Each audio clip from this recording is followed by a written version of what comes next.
बहुत समय पहले की बात है। संसार में अधर्म, अहंकार और अज्ञान का अंधकार फैलता जा रहा था। आर्षि मुनियों की साधनाएं विफल हो रही थीं और जीव अपने मार्ग से भटकने लगे थे। चारों ओर भय, भ्रम और अन्याय का साम्राज्य स्थापित होता जा रहा था। यह देखकर देवता अत्यंत चिंतित हुए। उन्होंने भगवान शिव से प्रार्थना की कि वे संसार को पुनः संतुलित करें और धर्म की स्थापना करें। देवताओं की प्रार्थना सुनकर भगवान शिव ने नटराज का रूप धारण किया, एक दिव्य नर्तक के रूप में, जिनकी प्रत्येक मुद्रा में ब्रह्मांड का रहस्य और संतुलन छिपा है। उन्होंने तांडव नृत्य प्रारंभ किया, एक ऐसा नृत्य जो केवल विनाश नहीं बल्कि सृष्टि, संरक्षण और मुक्ति का प्रतीक था। उनके चारों हाथों में गहरे प्रतीक छिपे थे।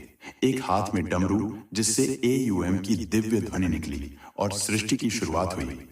दूसरे हाथ में अग्नि, जो बुराई, अहंकार और अज्ञान को भस्म करने वाली शक्ति थी। तीसरा हाथ अभय मुद्रा में था, जो भय से मुक्ति और आत्मविश्वास का प्रतीक था।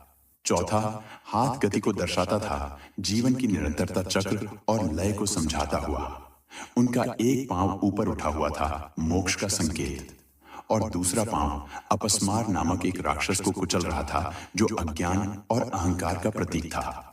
शिव ने दिखाया कि जब तक ज्ञान और विनम्रता जीवन में नहीं आते, तब तक आत्मा को सच्ची मुक्ति नहीं मिल सकती। उनका यह दिव्य और शक्तिशाली नृत्य इतना प्रभावशाली था कि धीरे धीरे अंधकार हटने लगा।